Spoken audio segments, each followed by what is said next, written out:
안녕하세요. 4월 4일입니다. 한울이 성경 묵상표를 따라 묵상을 하고 있는데요. 지난 3월 그리고 4월 1일까지 사무엘상, 사무엘하 말씀을 묵상하였습니다. 아무래도 사무엘서 말씀을 읽다 보면 다윗의 스토리를 따라가게 되는데요. 다윗과 골리앗 이야기, 그리고 양을 치면서 사자를 잡았던 이야기, 그리고 사울왕을 피해서 도망다녔던 이야기, 또 밧세바를 범했던 이야기, 이런 스토리들을 따라서 읽게 됩니다. 그런데 이번에 저는 이 사무엘서 말씀을 읽으면서 눈에 띈 인물이 한 명이 있었습니다. 요압입니다. 중요 사건마다 나타나는 요압. 이 요압이 어떤 인물인지 궁금해졌고, 그리고 요압이란 인물을 통해서 하나님께서 하시고자 하시는 말씀이 뭘까? 그리고 나에게 적용할 수 있는 적용점은 무엇인가? 이런 의문점들이 생겼습니다. 역대상 11장을 보게 되면 예루살렘을 아직 다윗이 정복하지 못하였을 때 이야기가 나옵니다. 예루살렘을 그때는 여부스라고 불렀습니다. 그 성 안에서 살고 있던 사람들이 여부수 사람들이었기 때문입니다. 다윗이 여부수 성을 치려고 하자 여부수 사람들은 다윗에게 이렇게 얘기합니다. 너는 우리 성에 들어오지 못한다. 성경에는 이렇게 간단하게 적혀 있지만 아마도 다윗과 골리앗 때의 싸움처럼 골리앗이 다윗에게 조롱하고 얕잡아보고 그리고 욕까지 했던 그 모습처럼 아마도 여부스 사람들도 다윗에게 그렇게 했을 수도 있을 것 같습니다. 이때 다윗은 싸울 수 있는 사람을 구합니다. 여부스 사람들을 무찌르는 데에 앞장서는 사람은 온 군대의 사령관이 될 것이다. 이렇게 약속을 하며 싸울 수 있는 사람을 구하는데요. 그때 수르야의 아들 요압이 앞장서서 공격을 했습니다. 그리고 다윗은 그를 군대 사령관으로, 군대 장관으로 임명하게 됩니다.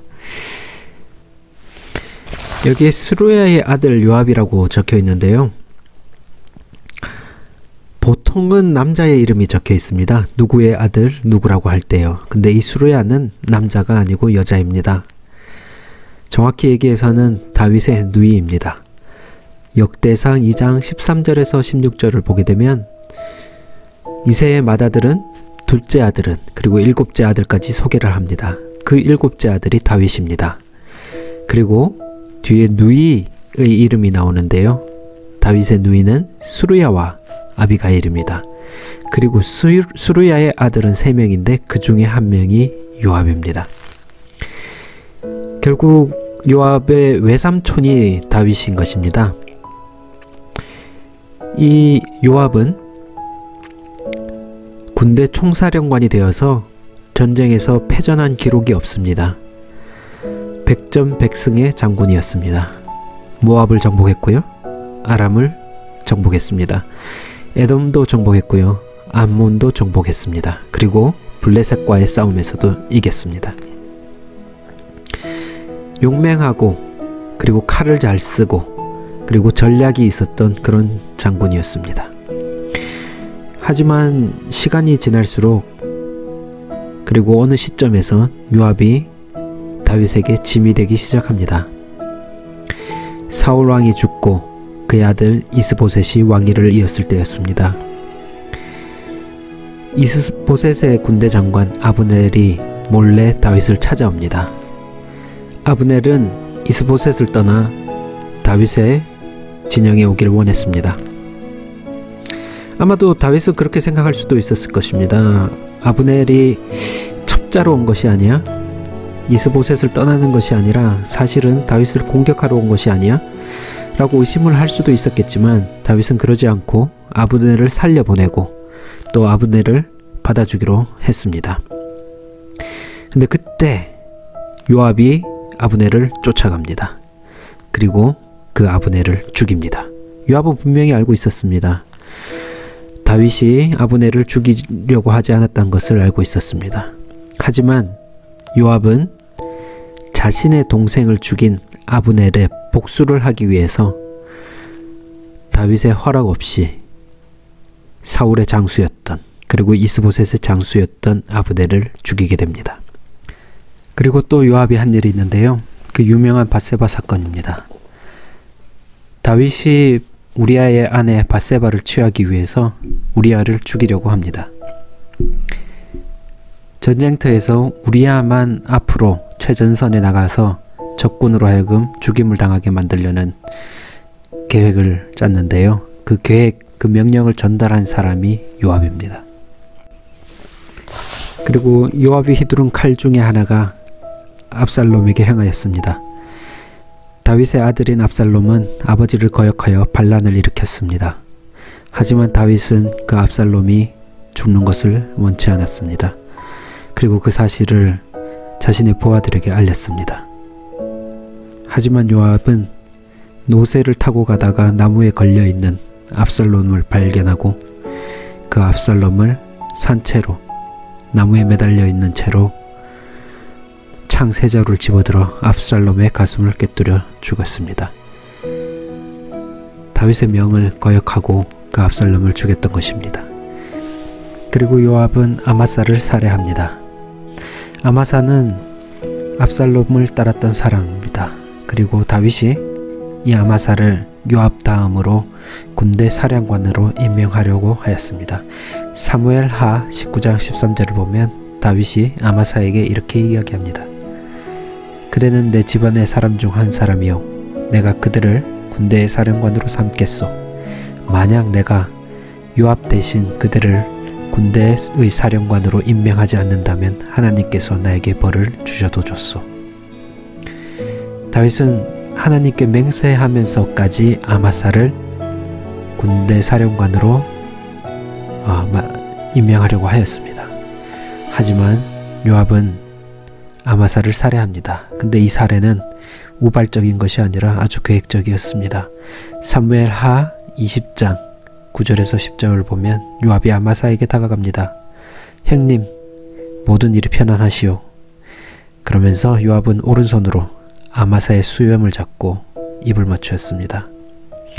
그리고 아마사는 요압의 손에 칼이 있으리라고는 생각도 하지 못했습니다. 그때 요압은 칼을 아마사의 배에 찔러 넣었습니다. 요압은 아마사가 전혀 눈치채지 못하게 계획을 하고 아마사에게 다가가 살해를 하였습니다. 요압은 다윗에게 있어서는 정말 필요한 사람이었습니다. 사울에게 쫓겨다닐 때 그 힘든 시기를 함께 했고, 전쟁 때 목숨을 아끼지 않고 용맹스럽게 싸웠습니다. 다윗을 위하여 충성을 하였던 요압이었습니다. 하지만 요압이 마지막 침상에서 노쇠하여 기억했던 요압의 모습은 그런 요압이 아니었습니다. 열왕기상 2장 5절에 다윗이 솔로몬에게 이런 유언을 남깁니다. 너는 스루야의 아들 요압이 내게 한 일을 잊지 마라. 요압은 이스라엘의 훌륭한 두 장군인 넬의 아들 아브넬과 예델의 아들 아마사를 암살했다. 전쟁 때도 아닌 평화의 때에 그들의 피를 흘렸다. 요압은 죄 없는 사람들을 죽여서 그의 허리띠와 신의 피를 묻혔다. 너는 지혜롭게 행동하여 그에게 벌을 주어라. 그가 오래도록 살다가 평안히 죽게 내버려 두지 마라. 결국은 솔로몬을 통하여 요압은 살해를 당하게 됩니다. 요압의 스토리는 비극입니다. 다윗과 함께 했던 장군이었습니다. 적군들과 사방에 쌓였던 적들과 싸울 때는 용맹스럽게 싸웠고, 그리고 사울을 피해서 도망 다닐 때는 그 어려움을 함께 했던 사람입니다. 다윗과 한 몸이 되어서 목숨을 걸고 그 왕권을 지키기 위해, 다윗의 왕권을 지키기 위해 싸웠던 그 요압이었는데, 다윗은 요압을 그렇게 기억하고 있지 않습니다. 오히려 그가 충성되지 못했고 평화가 아닌 때에 피를 흘려 이스라엘 민족에게 큰 손해를 끼친 사람으로 다윗은 기억을 합니다. 요압은 칼을 쓰는 사람이었습니다. 요압이 전쟁 때 칼을 쓰고 적군에게 칼을 썼을 때는 그것이 이스라엘을 위하여 하나님의 나라를 위하여 쓰였는데 그 칼을 이스라엘 민족을 향해서 썼을 때, 압살롬을 향해서 썼을 때, 또 우리아를 향해서 썼을 때, 그리고 또 아마사에게 써졌을 때는 오히려 이스라엘을 파괴하는 쪽으로 쓰였습니다. 물론 우리아에게 직접적인 칼을 쓴 것은 아니지만 우리아를 그 죽이는 계획에 함께 동참한 그때는 오히려 이스라엘, 하나님의 나라에게 큰 손해를 끼친 사람이 되었습니다. 성경에 보면 요압이 하나님께 기도했다는 기록이 없습니다. 그리고 그 스루야의 아들들이 하나님께 기도를 드렸다는 기록이 없습니다. 그리고 한 번도 여호와를 의지했다거나 찾았다는 기록이 없습니다.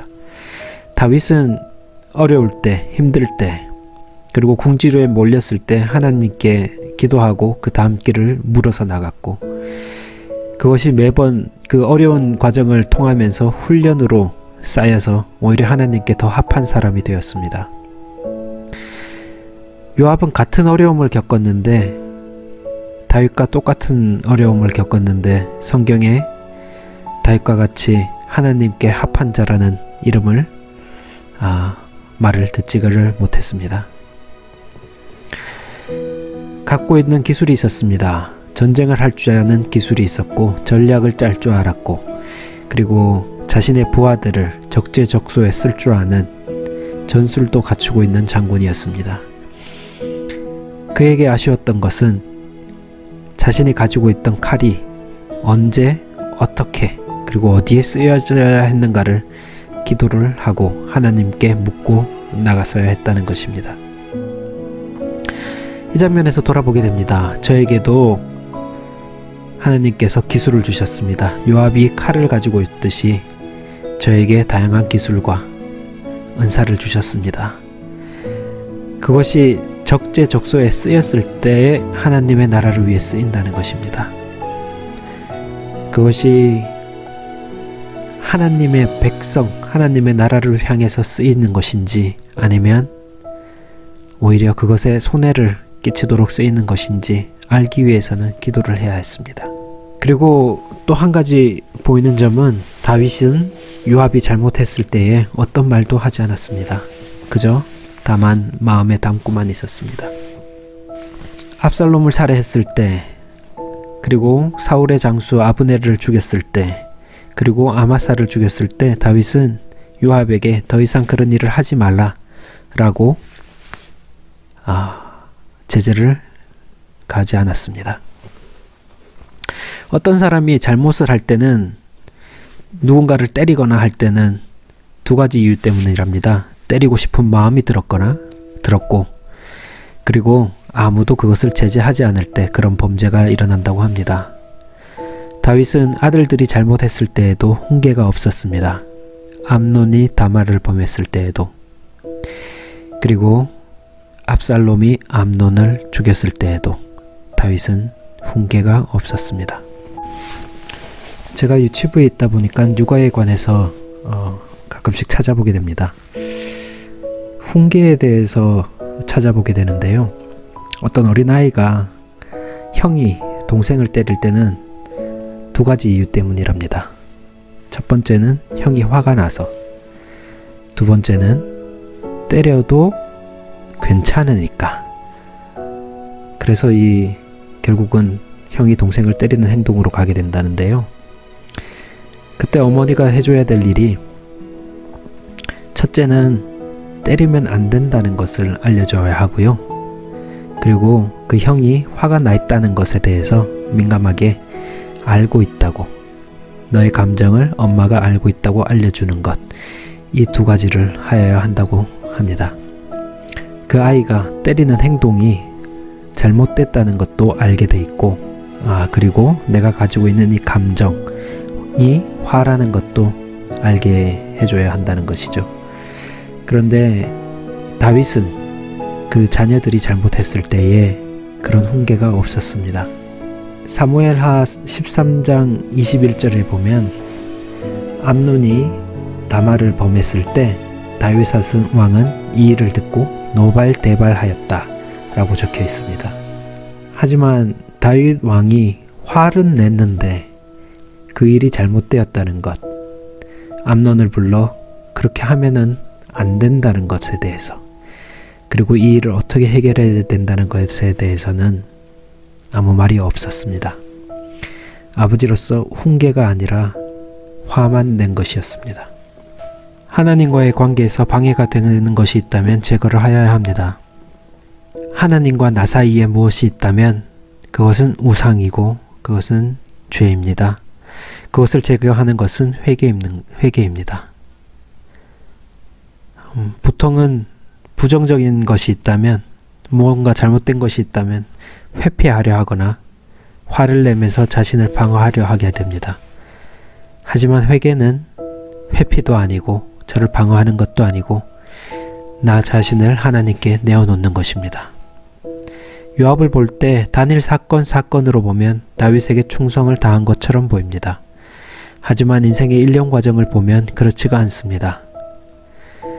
사울의 장수를 죽였습니다. 자신의 친족의 복수를 하기 위해서 사울의 장수를 죽였고, 우리아를 죽일 때는 다윗의 잘못을 알고도 그 명령에 실행을 하였습니다. 매일매일 사는 것이 작아 보입니다. 그렇게 큰 일로 보이지 않습니다. 한 사건으로 볼 때는 별 문제가 없어 보입니다. 그러나 그 일들이 쌓이고 쌓이다 보면 어떤 사람인가가 드러납니다. 작은 점을 매일매일 사는 것 같지만 어느 순간이 지나고 나면 선이 되어 있습니다. 하나님의 사람이 사는 것이 그런 것 같습니다. 매일매일은 비슷한 것 같고 작은 일이 반복되는 것 같지만 수년을 지나다 보면 어떤 삶을 살았는가가 드러나게 됩니다. 요압, 다윗 같은 시대를 살았고 같은 어려움을 겪었고 전쟁의 시기를 겪었고, 그리고 이스라엘의 왕권이 다윗에게 오는 것을 함께 경험을 하였습니다. 하지만 다윗은 어려울 때, 힘들 때 하나님을 찾았고 기도했고 무엇을 하여야 하는지 묻고 행하였습니다. 하지만 요압의 결말은 그렇지 못했습니다. 한 번도 여호와를 의지하였다거나 하나님께 기도를 드렸다는 기록이 없습니다. 매일매일을 사는 것이 작아 보일 수 있습니다. 하지만 이 시대에 경험해야 될 것들을 같이 경험하고 있습니다. 코로나 바이러스로 그 외 여러 어려운 것들을 함께 경험하고 함께 이 시기를 보내고 있습니다. 다윗과 요압에게 같은 시기를 보냈지만 차이가 있었습니다. 하나님을 찾는 것과 회개를 하는 것과 하나님과의 관계를 회복해가는 한 사람이 있었고, 오히려 그렇지 못한 사람이 있었습니다. 이 상황에서 저희에게 주어진 상황이 오히려 하나님과의 관계를 더 회복하는 그런 시기가 되기를 기도합니다. 같이 기도하시겠습니다. 기도하겠습니다.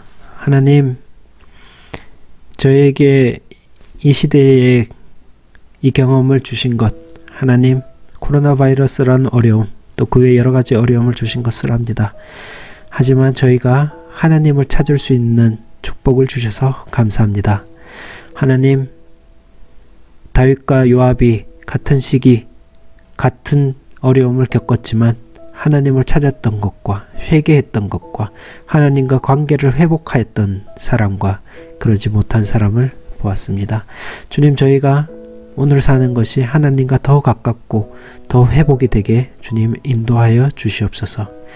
그리고 이 시기에 정말 어려움을 겪고 있는 하나님 가정들이 있다면 하나님을 찾고 하나님을 경험하고 하나님께서 회복시켜 주시는 것, 그것을 하나님 정말 몸소 체험할 수 있게 주님 인도하여 주시옵소서. 그리고 지금 코로나 바이러스와 싸우고 있는 우리 알버타 주정부와 캐나다와 그리고 우리 고국 한국과 고생하고 있는 모든 나라들에게 지혜와 하나님 아버지 능력을 주셔서 하나님 이 일이 해결되고 하나님 회복되어지고 다시 일상을 찾을 수 있게 주님 인도하여 주시옵소서. 그리고 주님, 지금 자녀를 키우고 있는 부모님들에게 지혜와 평안과 하나님 능력을 더하여 주시옵소서. 이 가운데서도 자녀들의 건강을 지켜주시고 하나님 요압이 나올 때마다 스루야의 아들 요압이라고 하나님 이름이 붙여진 것을 보았습니다.